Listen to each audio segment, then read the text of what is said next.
গতকালকে যে ভিডিওটি দিয়েছিলাম যে আলহামদুলিল্লাহ আমাদের প্রবাসীদের জন্য অনেক বড় একটি সুখবর দিয়েছে।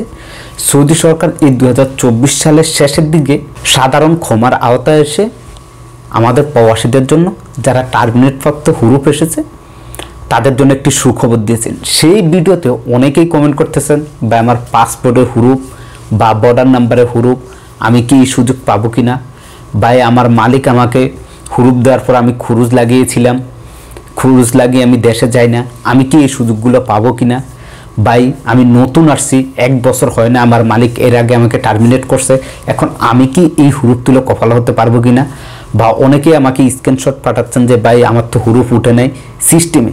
এই যে তথ্যগুলো যত কমেন্ট আছে সব উত্তর দিব, এবং এদের মধ্যে কারা কারা কপাল হতে পারবেন, কারা কারা কপাল হতে পারবেন না, এই সুযোগটি আমি এই ভিডিওতে ফাট বাই ফাট আপনাদের মাঝে তুলে ধরবো। আপনাদের কাছে বিনীতভাবে অনুরোধ করব প্লিজ দয়া করে সম্পূর্ণ ভিডিওটি দেখবেন, এবং আপনার যদি কোনো মন্তব্য থাকে তাহলে অবশ্যই কমেন্ট বক্সে কমেন্ট করে জানাবেন। এর আগে আপনাদের বলে রাখি আপনাদের জন্য আমি একটু হোয়াটসঅ্যাপ গ্রুপ খুলছি, যারা টিকটক থেকে দেখতে পাচ্ছেন আমি ভিডিওর কমেন্ট বক্সে সেখানে আমি লিঙ্কটি দিয়ে দিব, আপনারা সেখানে হোয়াটসঅ্যাপে ঢুকে আমার সাথে কথা বলতে পারেন। বা আমিও আপনাদের মতো একজন প্রবাসী, কাজ করি, কাজের পাশাপাশি আপনাদেরকে তথ্য দিয়ে সহযোগিতা করি, এবং সেই সাথে আপনাদের সকলের তথ্য আপনারা দেখেন। যারাই কমেন্ট করেন টিকটকে কত কমেন্ট, আমি একা মানুষ ভাই, ওই পর্যাপ্ত পরিমাণ সময়টা পাই না। তা আপনাদের জন্য এই হোয়াটসঅ্যাপ গ্রুপটি অবশ্যই সবাই জয়েন হয়ে নেবেন।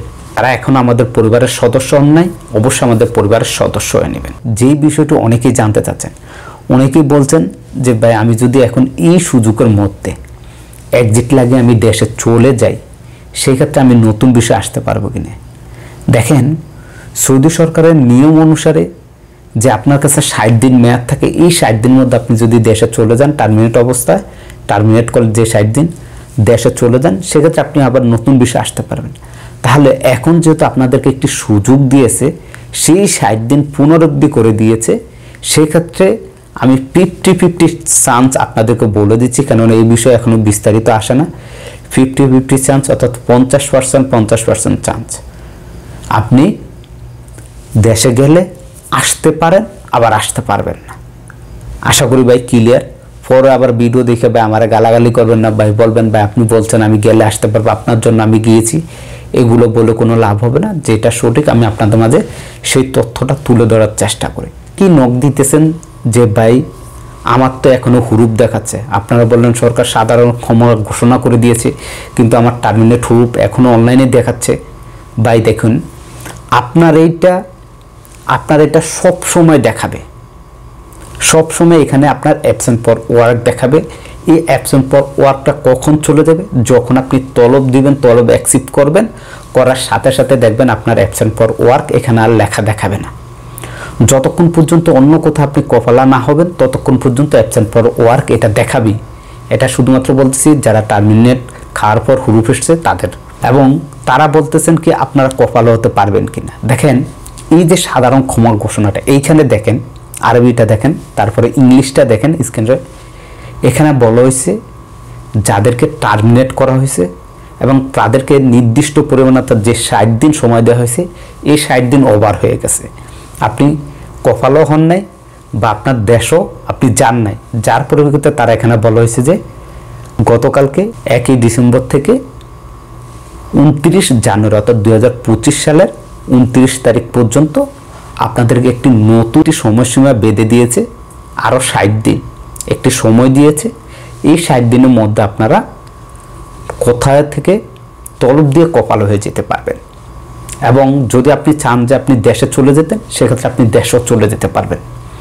তো এইখানে আবার অনেকেই নক দিলেন যে ভাই আমি যদি এই সুযোগে যে 60 দিন সময় দিছি এর মধ্যে যদি আমি এক্সিট লাগিয়ে দেশে চলে যাই, সেক্ষেত্রে নতুন বিষয় আসতে পারবো কিনা।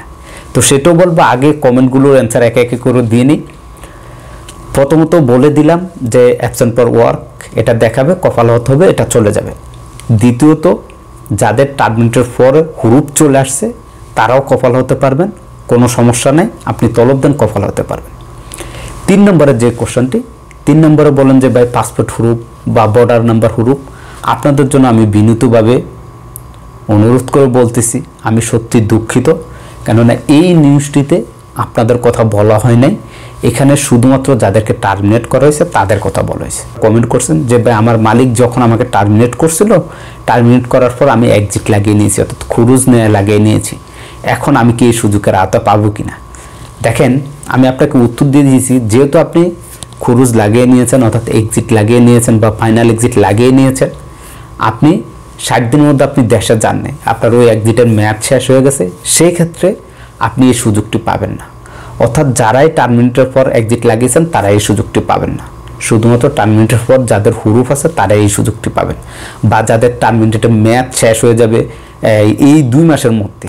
দেখা গেছে কারো হিসাবে দেখা গেছে ডিসেম্বরের শেষের দিকে, কারো দেখা গেছে জানুয়ারির মাঝামাঝিতে আপনার 2 মাস কিন্তু মেয়াদ শেষ হয়ে যাবে। তারপরেও কিন্তু আপনি আরও মাঝামাঝি শেষ হলে অর্ধেক সময় পাবেন, আপনি কপাল হচ্ছেন। এটা বলতে পারেন একটা বোনাস, সাধারণ ক্ষমার আওতায় আপনাদেরকে এই সুযোগটি দিয়েছে। এরপরে আসা যাক, অনেক প্রবাসী ভাই কমেন্ট করছে, ভাই আমার একামার মেয়াদ নেই, আমি কি হতে পারবো? হ্যাঁ, আপনিও 100% হতে পারবেন, কোনো ধরনের সমস্যা নেই, কোনো ডাউট নাই, কারণ আপনার টার্মিনেট হুরুপ আপনিও হতে পারবেন। এবার আসা যাক, অনেক প্রবাসী ভাই নক দিয়েছেন যে ভাই আমি নতুন, এই বিষয়টা সবচেয়ে সেন্সিটিভ, যে যারা নতুন আসছেন তাদের জন্য খুবই দুঃখজনক। আমি আন্তরিকভাবে দুঃখিত। সৌদি সরকারের নিয়ম অনুসারে যারা নতুন আসছেন, আসার পর আপনার 1 বছর কমপ্লিট হয় নাই, এদেরকে যদি টার্মিনেট করে থাকে এবং আপনার যদি হুরুপ এসে থাকে, সেটা আপনার মালিকের সহযোগিতা ছাড়া আপনি কপাল হতে পারবেন না। কারণ সৌদি সরকারের নিয়ম, নতুন আসলে 1 বছরের মধ্যে যদি কিছু করে তাহলে মালিক ছাড়া কিছু করা যায় না। তারপরও এটা আমি আপনাদেরকে একটু সুবিধার্থে আপনাদেরকে বলে দিই, যেহেতু আমি 50-50 চান্স দিয়েছি, আর 50% চান্স আপনাকে কাজে লাগাতে হবে। আপনি কোথাও ভালো একটি মালিক দেখবেন বা কোম্পানি দেখবেন, দেখে আপনি তলব নেবেন। তলব নিতে হবে আপনার কিউআতে, তাই প্রত্যেক প্রবাসীর কিউআ লাগবে। আমি বিকালে কিউআ রেজিস্ট্রেশনের বিষয়ে আবারও ভিডিও করে দিব আপনাদেরকে। তো সেই কিউআর মাধ্যমে আপনি তলব নেবেন। যদি আপনার কাছে তলবটা চলে আসে, তলবটা অ্যাকসেপ্ট করেন, তাহলে আলহামদুলিল্লাহ ভাই, এটা আমিও সবচাইতে বেশি খুশি হব আপনাদের জন্য। আলহামদুলিল্লাহ, যদি তলব দেওয়ার পর আপনি অ্যাকসেপ্ট করলে কপাল হয়ে যায়, তাহলে আলহামদুলিল্লাহ, ট্রাই করবেন। ট্রাই করতে কোনো সমস্যা নেই। আপনি কোথায় থেকে তলব আনেন, এটা নিয়ে আপনার কোনো ঝামেলা হবে না। আপনি যত খুশি তলব আনতে পারেন, কোনো সমস্যা নেই। 25 অক্টোবরের পর থেকে যত প্রবাসী ভাই আছে, যত প্রবাসী ভাইকে টার্মিনেট করছে, আপনার হুরুপ আছে, সমস্যা নাই, আপনি তলব দেন, কপাল হয়ে যেতে পারবেন। আশা করি বুঝতে পারছেন। এবার সংক্ষেপে যদি আপনাদেরকে আরেকবার বলে দিই, এবং বলে দিয়ে আমি ভিডিওটা শেষ করে নিব। আশা করি এই বিষয় নিয়ে আপনাদের আর কোনো টেনশন, মাথা ব্যথা থাকবে না, সব কিছু এই ভিডিওতে পেয়ে যাবেন। 1 নম্বর হচ্ছে আপনার পাসপোর্ট হুরুপ বা বর্ডার নাম্বার হুরুপ, যেটাই থাকুক আপনি এই সুযোগ পাবেন না। 2 নম্বর হচ্ছে যে সমস্ত প্রবাসীরা সৌদিতে নতুন আসছেন, আসার পর 1 বছরও হয় নাই, সেই সমস্ত প্রবাসীরা 50-50 চান্স ক্যাম্পাসির মাধ্যমে বা কোনো মুক্তবের সহযোগিতা নিয়ে এক্সিট লাগিয়েছেন, তাদেরও এক্সিটে মেয়াদ শেষ বা এক্সিটে এখনো চলমান আছে, মেয়াদ শেষ হয় না, তারাও এই সুযোগটি পাবেন না। শুধুমাত্র যাদের হুরুপ আছে, টার্মিনেট হুরুপ, বারবার বলতেছি টার্মিনেট হুরুপ, বা যাদেরকে টার্মিনেট করছে এখনো হুরুপ আসে নাই, আসবে এই মাসের শেষের দিকে, এই মাসের মাঝামাঝিতে, জানুয়ারির প্রথম দিকে, সমস্যা নাই। জানুয়ারি মাসের 29 তারিখ পর্যন্ত আপনাদের মেয়াদ আছে। আপনারা যে কোনো কোম্পানি থেকে তলব দিয়ে আপনারা কপাল হয়ে যেতে পারবেন। আশা করি বুঝতে পারছি। এই ছিল আজকের ভিডিও। আজকের মতো আমি এখানে বিদায় নিচ্ছি। দেখা হবে পরবর্তী ভিডিওতে। সবাই ভালো থাকবেন, সুস্থ থাকবেন। আল্লাহ হাফেজ।